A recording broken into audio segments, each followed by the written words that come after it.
Hey everybody, this is Carl back again for another Marvel X-Men solo comic book review. And today I'll be covering X-23, aka Laura Kinney.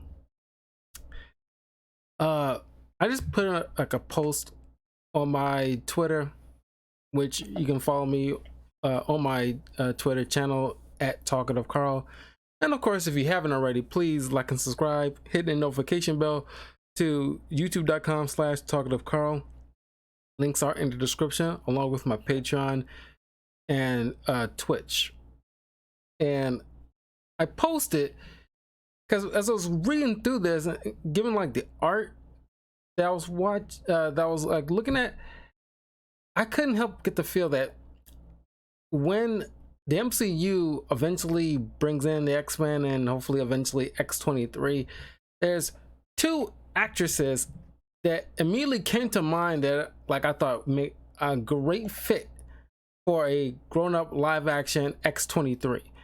Now I know there was the little kid in Logan, but we need like a grown-up Laura Kinney, and I thought immediately either Mila Kunis or Aubrey Plaza, because they got that, raven hair, the attitude they can turn on, the mysterious,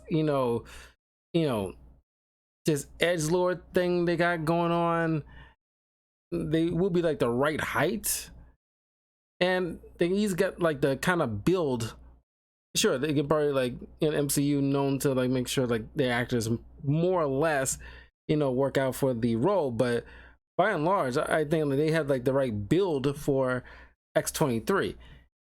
I mean, let me know what you guys think, because honestly, I see, like Aubrey Plaza and or Mila Kunis, especially in the face, because honestly, with the smoky black eyes and everything like that, it's like, yeah, that's like Mila Kunis or Aubrey Plaza, like straight up. But anyway, this is called Target X, and this is written by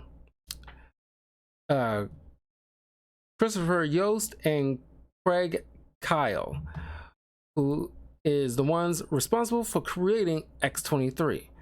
And of course, if you haven't already, check out my spoiler review of X-Men Evolution, where they borrowed the episode where you see X-23 first pop up, borrowed heavily from this from the story. Sorry.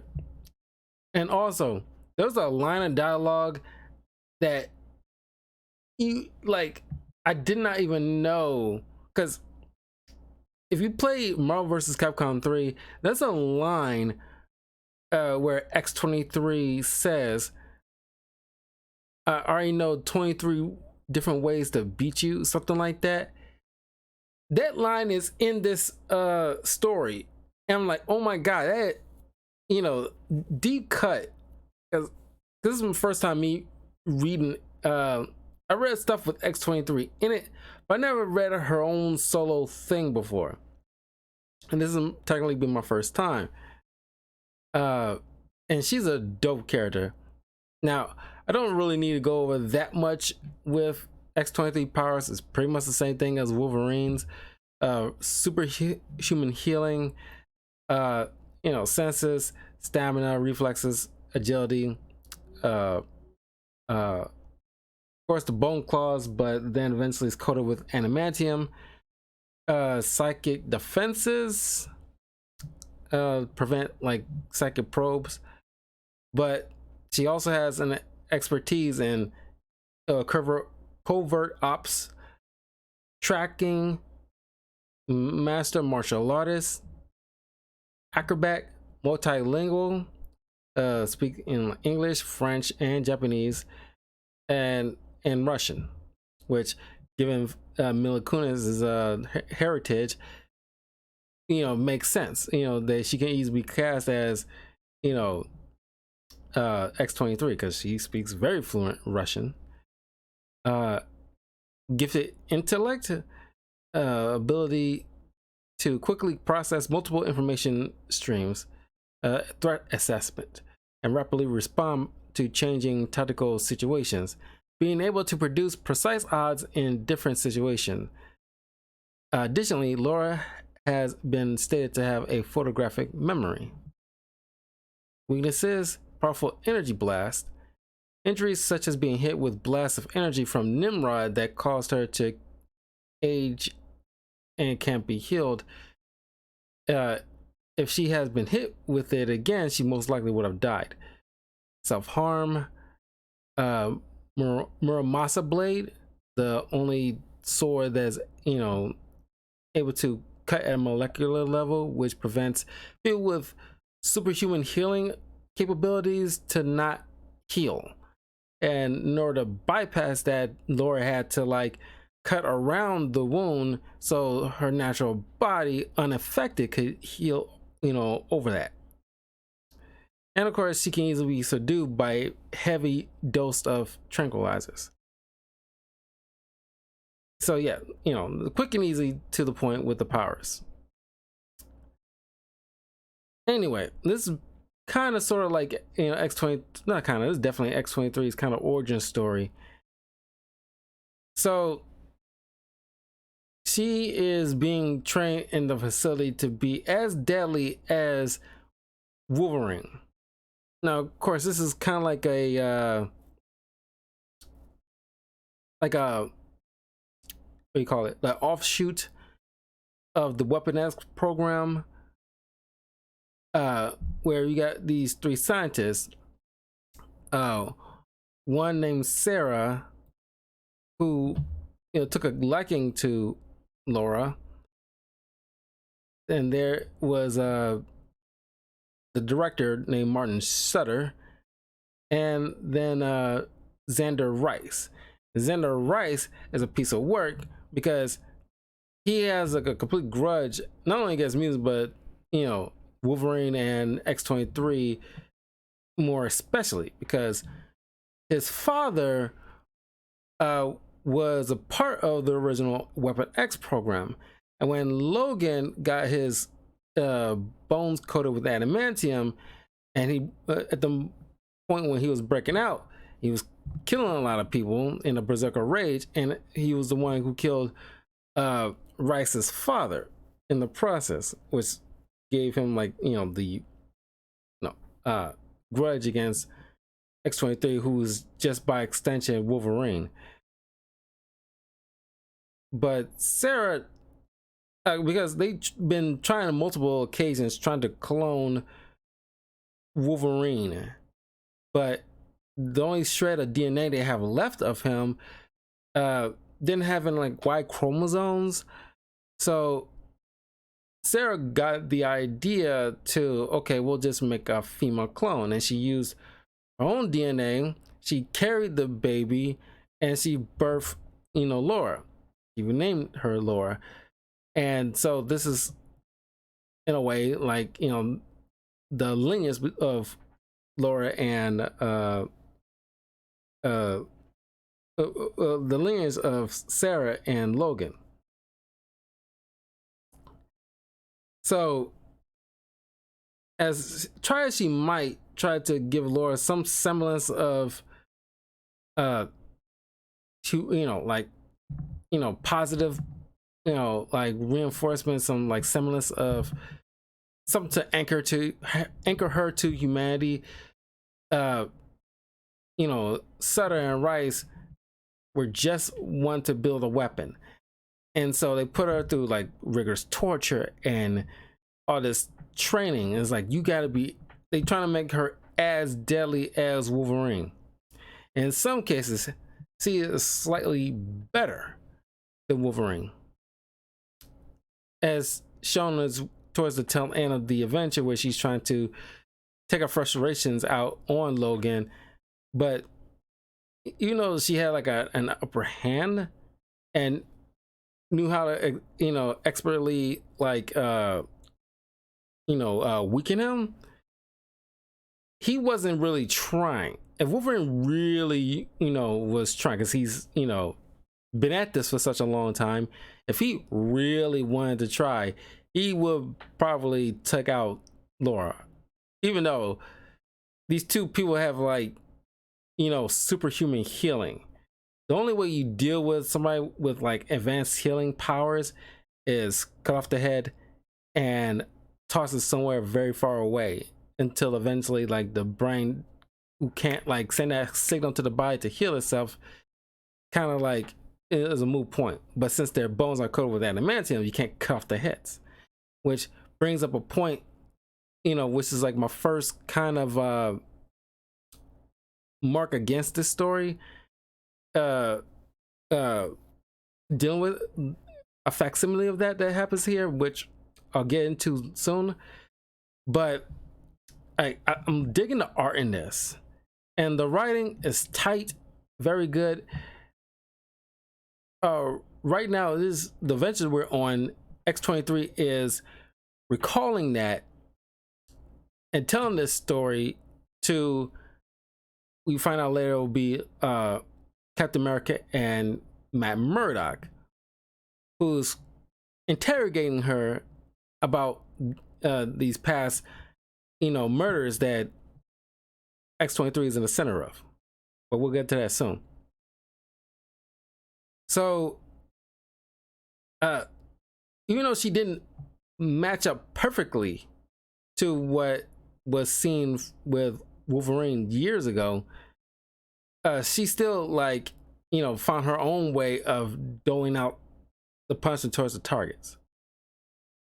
And she eventually escaped thanks to Sarah, who died in the process because the Rice guy, like, he's like, just crazy. So he, because he got too far beyond what Sarah was comfortable with, because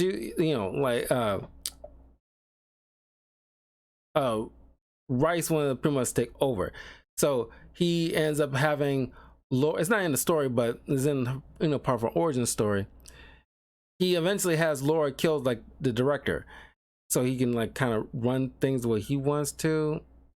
But Sarah then has him killed. The one kind of mission she ordered Sarah to do, she wanted to take out Rice, but Rice had like a secret backup plan where he invented this chemical compound, we'll see through this story, where it kind of put her in like the Winter Soldier, where he's like brainwashed.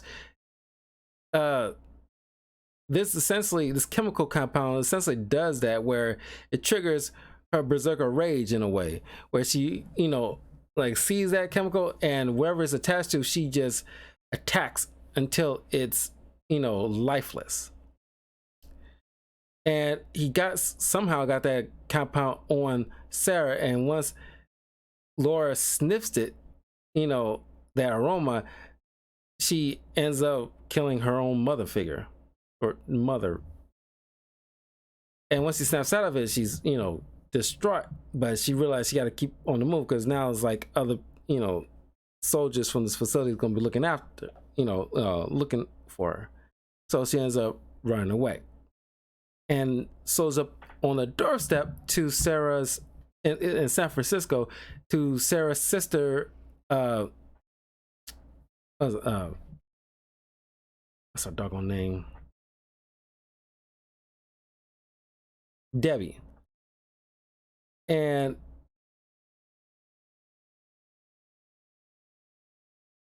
because Debbie has like a boyfriend, forgot his doggone name, but he is just kind of like a, I don't know, just like a D head, but you'll see why soon. And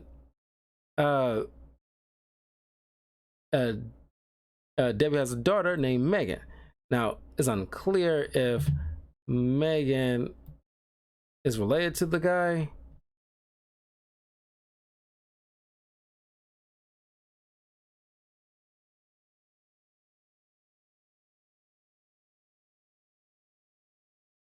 No.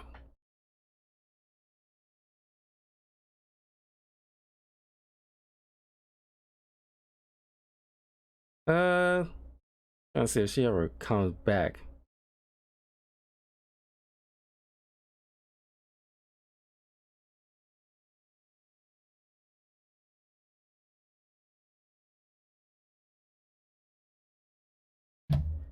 Yeah, she's still around. Nobody just utilized her in a while. But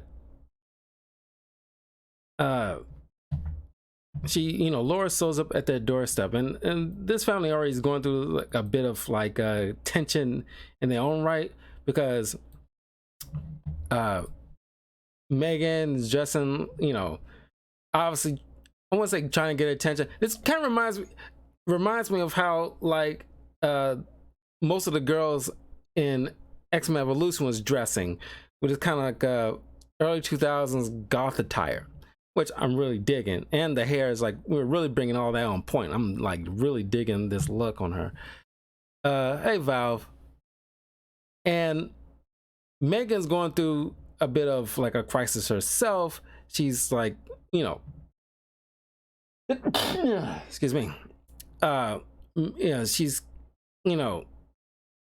she's dealing with stuff that she wants to talk about, like, but Deb and her boyfriend is, there's friction, there's open communication, because she went through a very traumatic past as she was a little girl and she got abducted, but the abductor mysteriously wanted, like was never seen, but obviously he was killed, but there was no evidence to say that she was really kidnapped. So the police and her mom, like, they all assumed that she was making it all up and she just ran away. And because that, for some reason her school kind of teased her or something like that, because like everybody thought she was lying, and because she wasn't believed, she started to like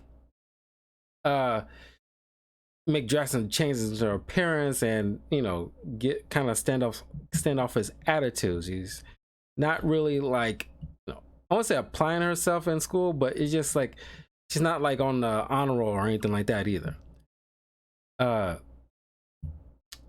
And everybody got surprised when Laura showed up on her doorstep. It's like, I'm Sarah's daughter, Laura, and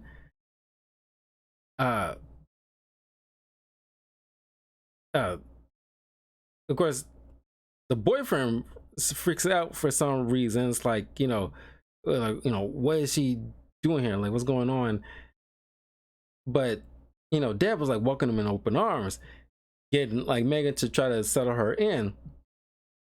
Laura sees like drawings on Megan's wall, and she notices like the pictures she drew of the guy that she knew abducted her, and Laura pretty much all but confirmed that, and it's like, it was like, yeah, I killed him. And so she runs downstairs, like, telling Deb and the boyfriend, like, hey, Laura says she knows, she says she confirmed what I've been saying. And of course Laura lied to them, like, I don't know what she's talking about. And of course she runs out of there. Laura gets a change of clothes. She goes after her because Deb offers to give her a ride to the school so they can eventually get her enrolled and what have you. And Laura's like, no, I'm good. I can, I'll know the way, because it's like a panel where you can, I love this like look of how Wolverine and others like him can pretty much like sniff people out, because it's like almost like Daredevil's radar sense, where it's at least kind of outline and you can easily track a very unique outline. how people can like, just easily track somebody, and he shows like how I love when you get to see how their powers work from their point of view.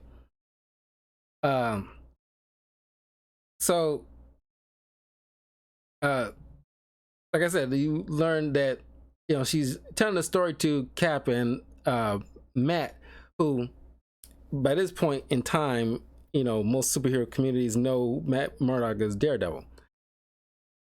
And Cap called him up because, like, since he has like a radar sense, he can tell whether or not she's, lying at any point in this interrogation. And Cap is kind of like have an axe to grind because she was a part of a mass murder that he got involved in many years ago, and so now is a chance to set things right as he sees her as a criminal. But he needs to get all the facts. Just to be fair, he wants to get all the facts as possible. So years ago, and Laura at this point in time was still in her early teens, like 13 or 14, and already is like learning how to kill efficiently and get away with it. Cap and Shield was called on when like some government official and his family and a bunch of other people at this kind of function was completely slaughtered. It was so gruesome. I can't show too much of this stuff because like the pictures, I love the art in this because like certain depictions of certain things are very stylized. Like there's a moment where you see, like, especially when it comes to Laura, when she unsees her claws, because you don't see this more that often, especially when it comes to like Logan either. It's that when they when they protrude their claws, it's come from inside their body, so it should be coated at least a little bit in their blood, which you actually get to see in this, where the open wounds bleed a little. The the adamantium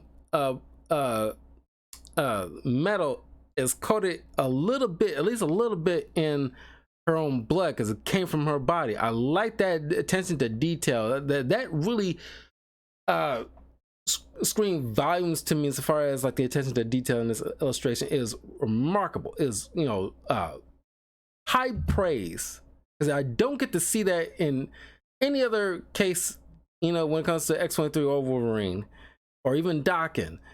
I think this is probably the only time. I could be wrong, but this is probably the only time in an X-23 comic, at least like this, where you get to see something like that. So as Cap walks in, he sees like, oh, there's one survivor, this little girl. So he carries her into the ambulance, and upon further like some evidence is being brought to him, and he noticed like there's like a blurred image of some small figure, slicing, in mid slice of the target, the first target, main target, in a picture that he was about to take. And he realized, oh my god, he runs back to the ambulance, and the EMTs, they're dead, and the little girl is gone. And this is what kind of starts like Cap's kind of like grudge. I wouldn't say grudge, but it's like I made a mistake and it cost people their lives, and now I got you again. We're going to have to like deal with this.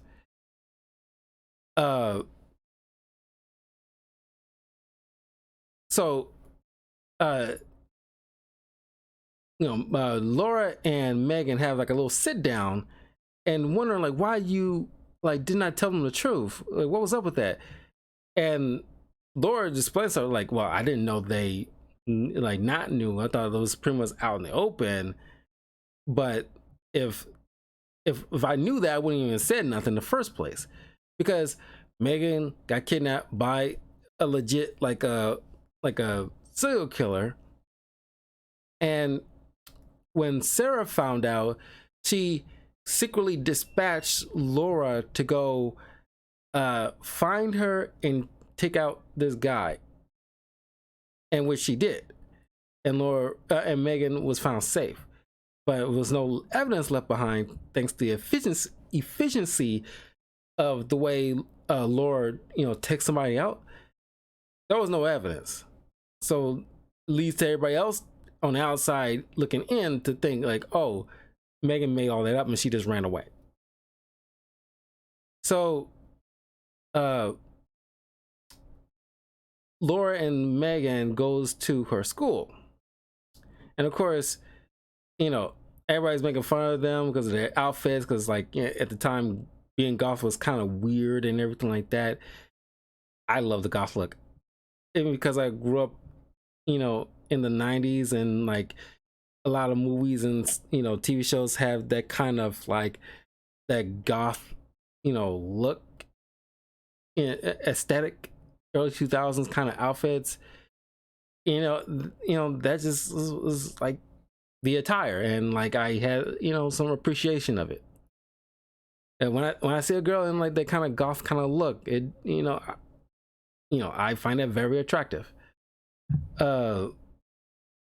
So, and this, honestly, Laura can, from this moment, like in this whole school setting leading up to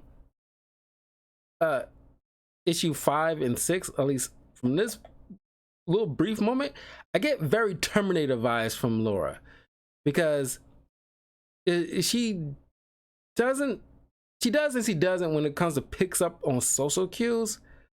Because there's a line where Megan, because these girls will eventually get suspended by the end of this day, and at least before the day is out, which I'm surprised nobody called the parents to come pick them up. But anyway, or at least wait until the end of the school day, and instead of just letting them out right then and there. But anyway, Megan makes a comment which we know is just a saying and kind of hyperbole, where it's like, oh, my mom's gonna kill me, and Laura just like, what skills does he has? How efficient does he do it? Just like it's just deadpan funny. But during school, there was this French class. They were in French class, and Laura and Megan was having a kind of discussion, but wasn't really paying attention. And the teacher asked, like, well, Miss Laura Kenny, like, can you speak in fluent French, something or other. And then Laura in French, because I like this panel where you actually, in the speech bubble, you see her speak fluent French, but then the text boxes so you can translate for us. But she's speaking fluent French, which astounds everybody. But what she's saying is pretty much how to bribe police officers and torture them if bribing doesn't work. And it's just like that matter-of-factly kind of attitude, and it's hilarious. So they end up getting sent to the principal. But then they end up going to science class, and which I'm not sure why a science teacher doesn't know this kind of obvious fact, but the amount of pints of blood in a human body, he's like 1 digit off from the actual number. And Laura just corrects him, and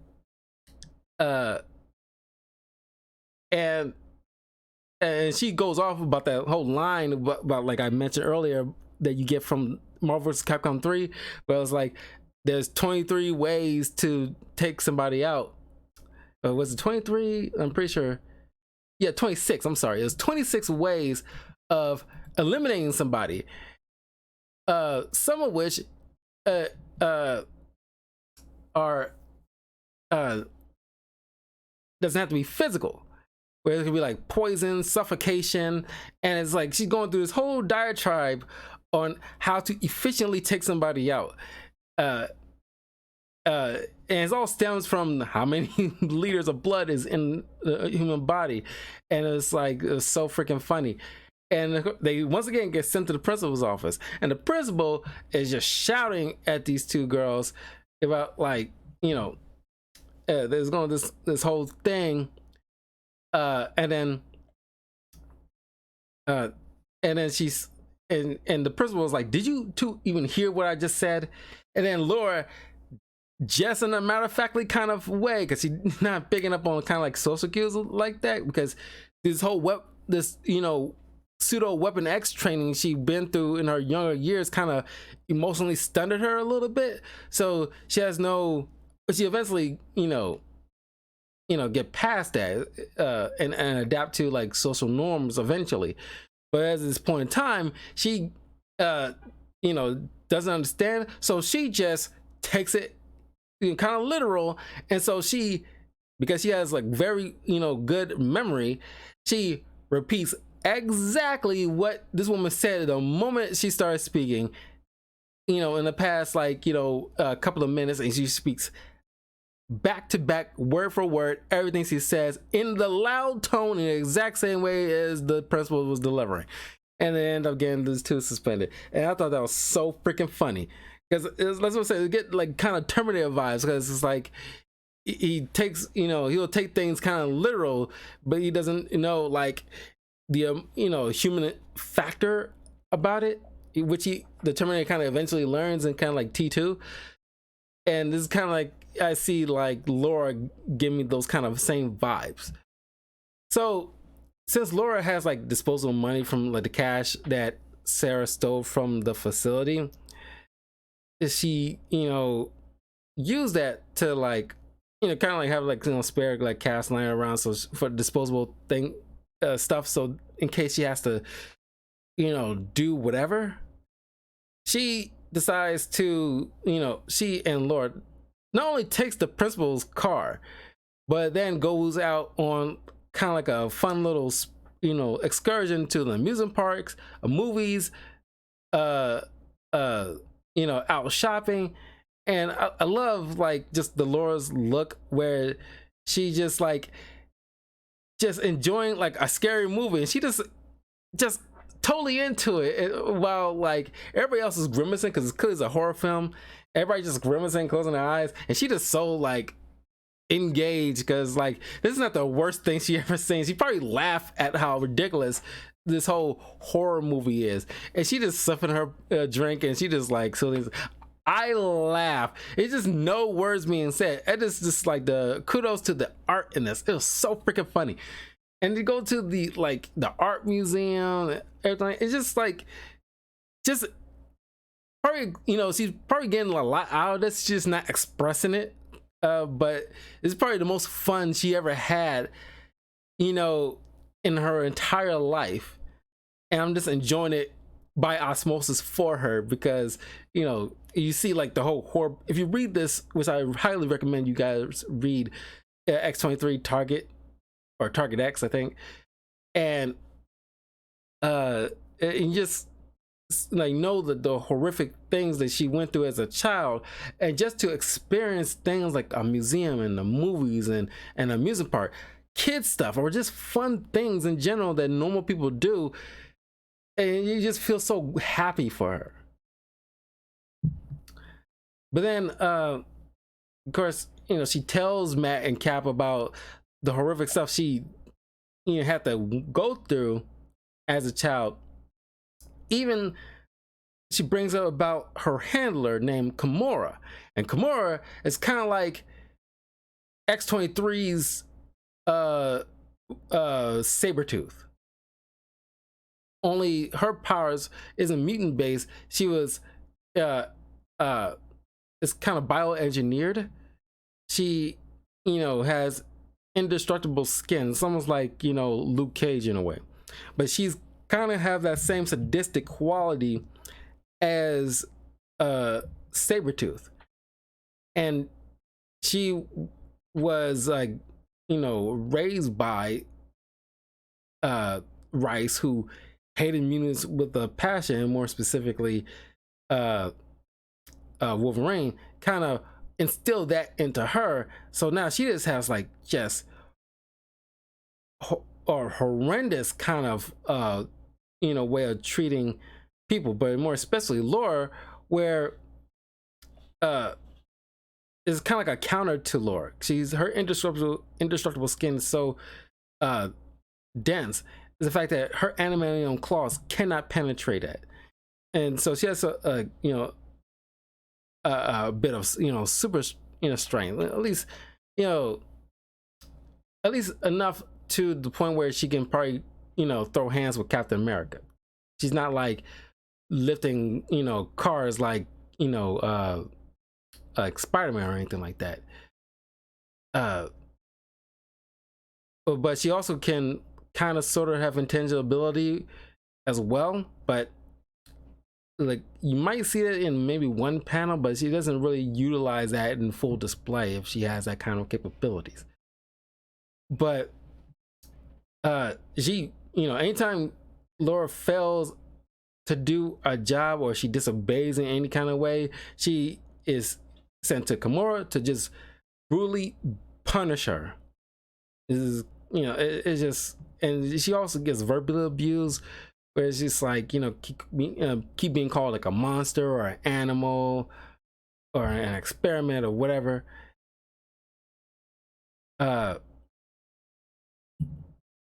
So one day we realize that as Laura's regaling one particular mission to Cap and Matt, how this guy who has the ability to be invisible tries to do a shakedown on the Kingpin, and he tries to negotiate the safe return of the Kingpin's niece, and the Kingpin was like, okay, I will give you like 50 million or something like that, or 5 million for the safe return of my niece. And of course, in true Kingpin fashion, because he gives this guy 3 briefcases, only 2 of which are filled with money. And that guy asks, like, what's this third case? Oh, the third case is the dismembered body of your right hand man. That's for doing this in the first place. The true Kingpin fashion. I love that. That was like a true Kingpin move. Just to show that this guy does not take disrespect lightly. As you've seen from the TV show, he literally took off a guy's head for interrupting his dinner or first date with Vanessa. So he also hands this guy a letter that left for the family to read to his niece to let her know everything gonna be okay.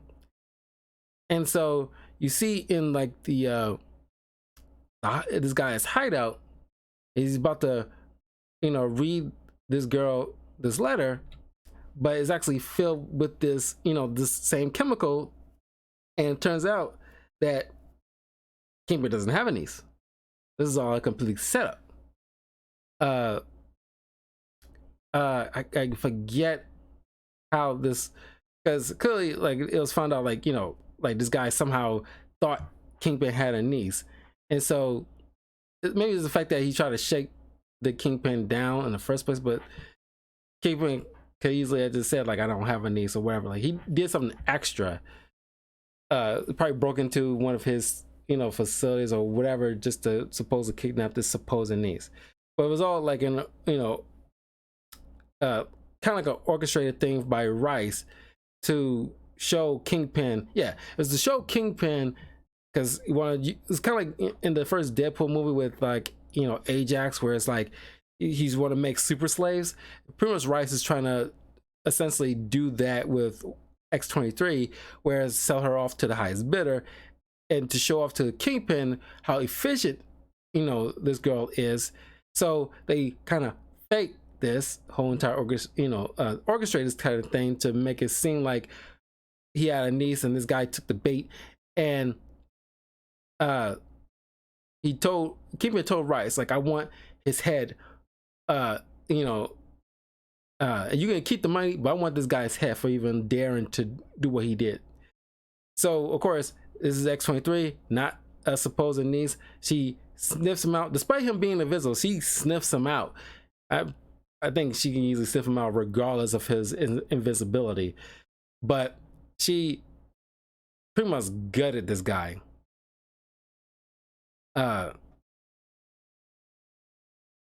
And so it turns out that Deb's little boyfriend is actually like a secret agent for the facility that pretty much like monitoring, this whole entire thing, just in case Sarah, or more likely X-23, try to run to her, and anything that's kind of get blabbed, he can easily like take care of it.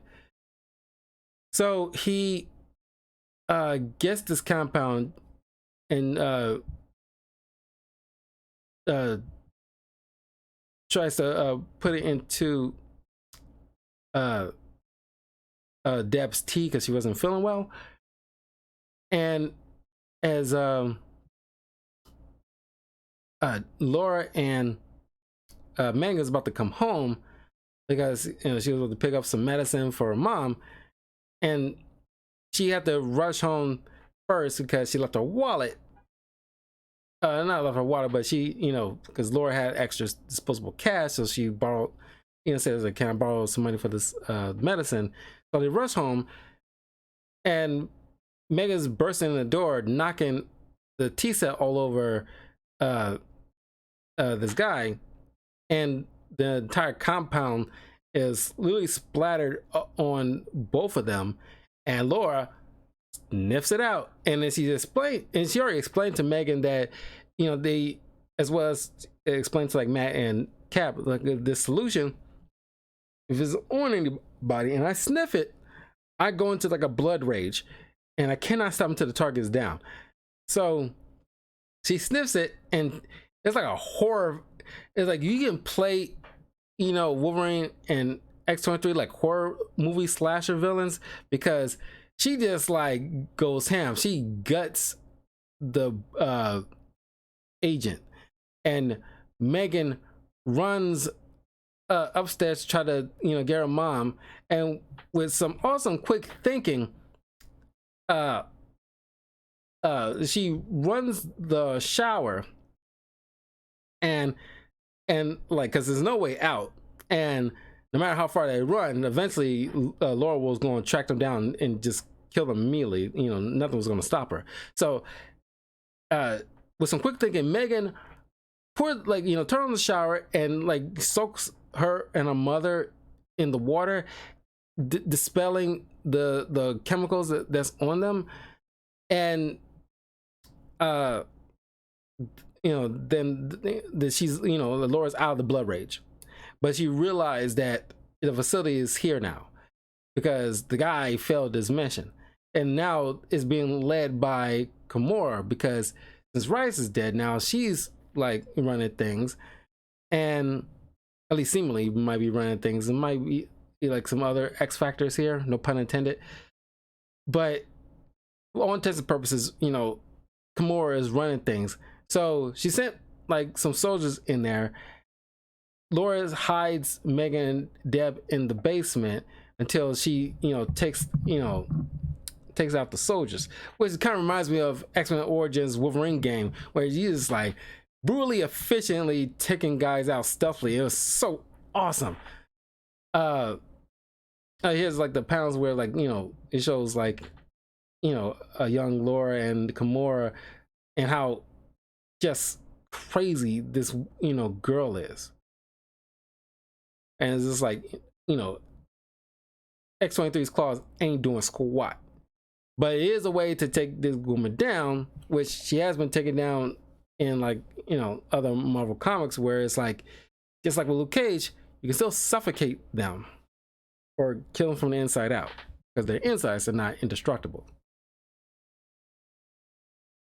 So she just like stealth, and I love this like little picture of the art, because she has like this dog tag necklace, and incredible attention to detail, and she's like hanging on the ceiling. you can see like on her forehead, like the the necklace, because how gravity works, it will be hanging exactly around that spot. So I thought like that was a very great attention to detail. I finally found like a comic that's like probably rivals a bit with the Gambit solo comic that I reviewed weeks ago. Like I said, before I get into the X-Men team up stuff, I will be doing like a tier list of all the X-Men solo stuff that I've been covering so far, and and how I would rank them, because this could easily be right up there with a Gambit. Honestly, this is very good. So of course he takes them out very. It was no contest. But then Kimura steps in, snaps her neck, and drags her down the stairs, and is about to torture Megan in front of Laura. And this is where my first knock against the story comes into play, where Kimura has handcuffed herself to Laura to prevent her from trying to escape her clutches.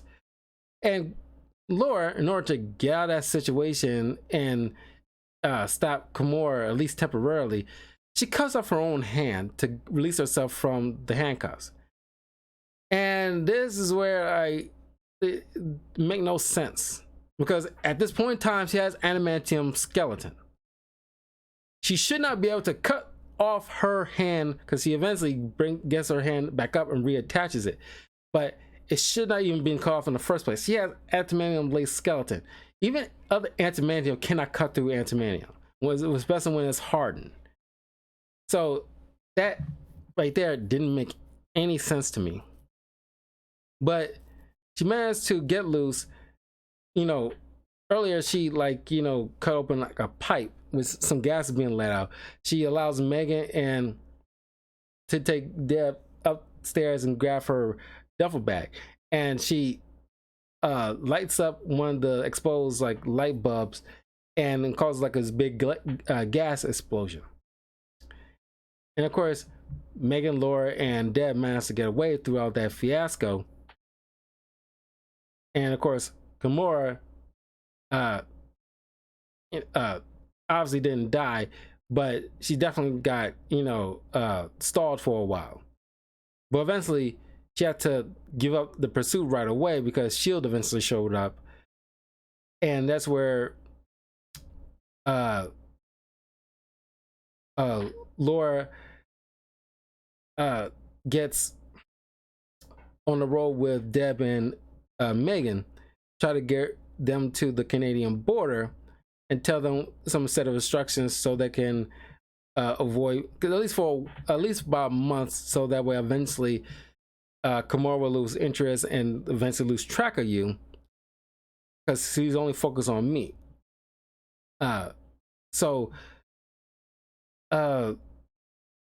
Deb tells Laura how much she appreciates her, because all through her life Sarah barely cared about anyone, not even herself. But the moment that she carried you and birthed you into the world, that really changed. You changed her. You with her was her ray of sunshine, in a sense. And she thanks Laura for giving that to her sister. And Megan made up a locket with Laura's mother's picture in it, and gave it to Laura. So Laura eventually, trying to, just like in X-Men Evolution, in that episode when you first see her trying to get revenge on Wolverine, viewing he was like the first domino that put her in this kind of life that she thinks like was completely unfair. And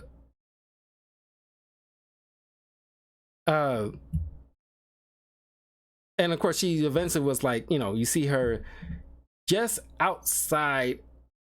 Somehow she realized like, okay, there's clearly mutants in here. A few of them are psychics, like Emma Frost and Jean Grey, and it's like, okay, I know how far, or like how close I can get before they pick up on me. It's almost like, in a way, this gets very like Predator in a way, where it's just like, an efficient way of stalking your prey, where you just outside their reach where they don't pick up on you, because she, like, just stalking everybody is very, very skilled.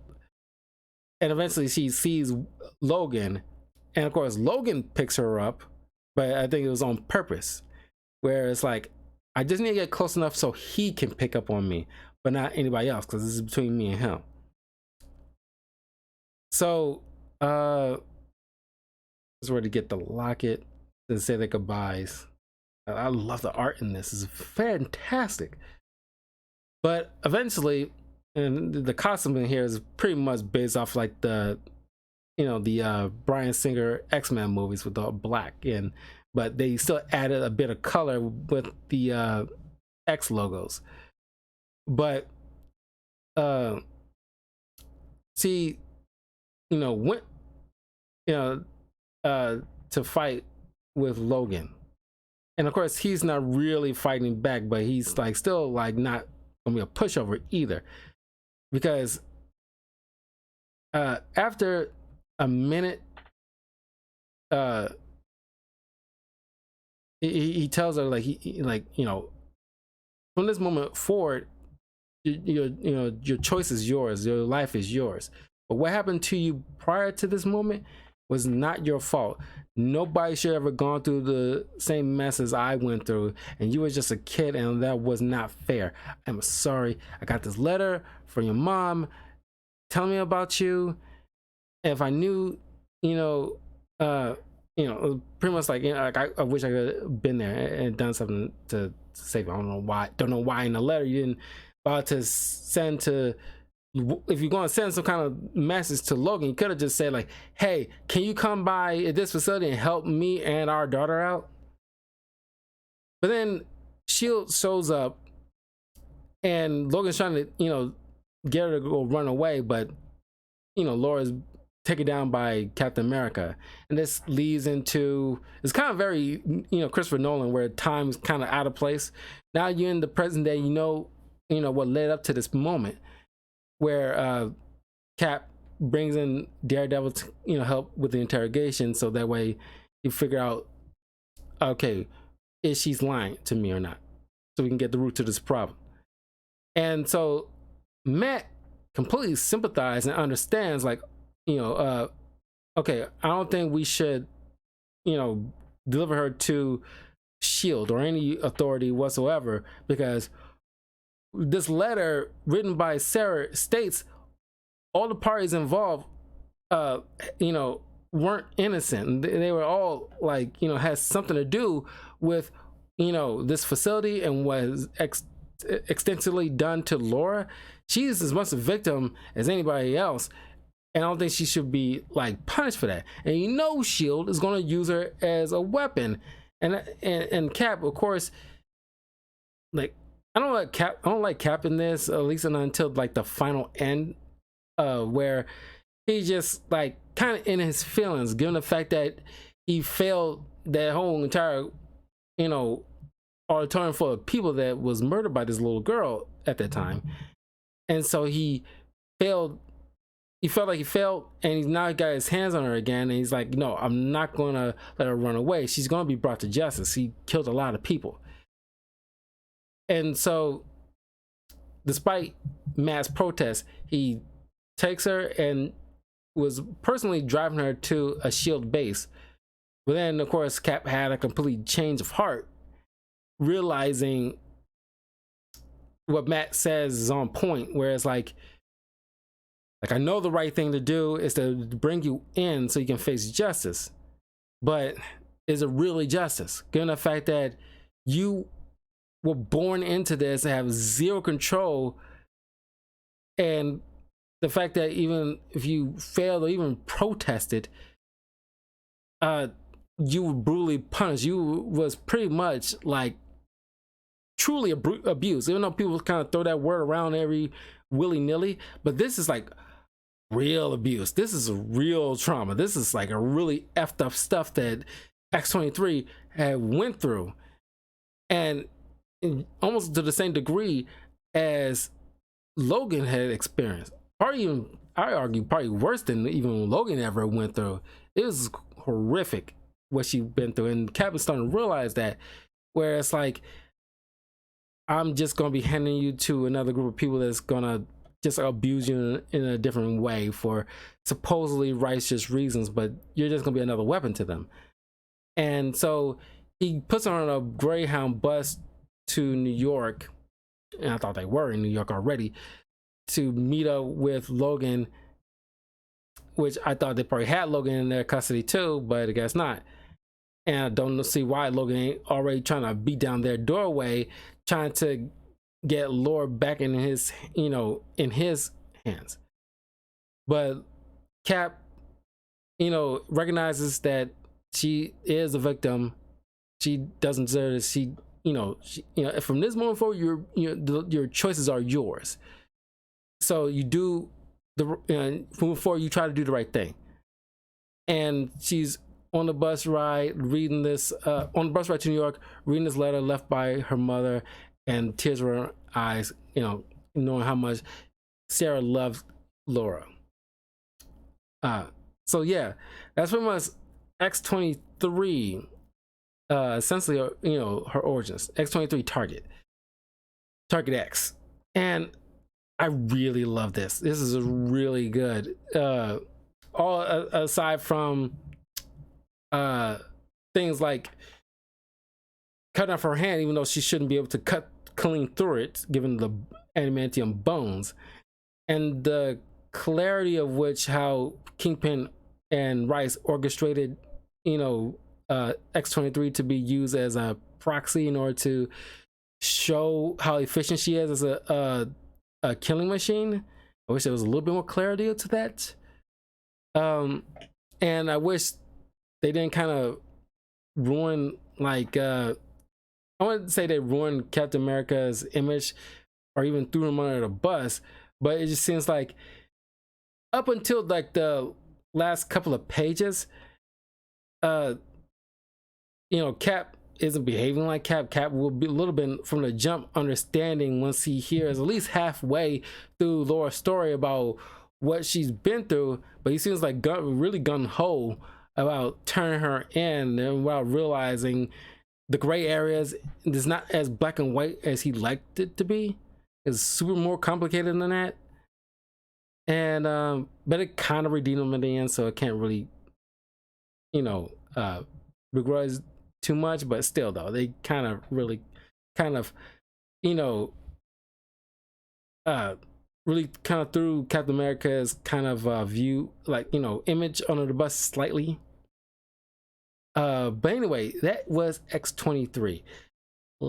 Highly recommend this, but if you read this, there's only 6 issues. Let me know what you think in the comments below. If you read this before, or if you have not, check it out, come back. If you're watching this on YouTube in the future, leave a comment below. Let me know what you think of X-23 as a character as a whole, but also what you think of the story as well from your perspective. And once again, I honestly think once the MCU brings in X-23, I think only 2 actresses has like a good look to X-23, but of course it's probably gonna be a while, so I'm not sure they'll age out. But I think Aubrey Plaza and Mila Kunis, either one of those 2 actresses can easily play an older X-23. They just got that look about them. I'm not sure if you guys would agree, but that's why once I read through this, I see in some panels I see Mila Kunis, in other panels I see Aubrey Plaza. But anyway, I will see you all in like 10 minutes because I have a movie review of, well, I'm gonna leave a surprise. Just jump back into my Twitch as I go live, as I cover quickly this movie, which not as topical anymore, but once you see what I'm talking about, it kind of brings up old memories for, I'm pretty sure it was last year, but you'll see. But anyway, I will see you all in a few minutes. Take care.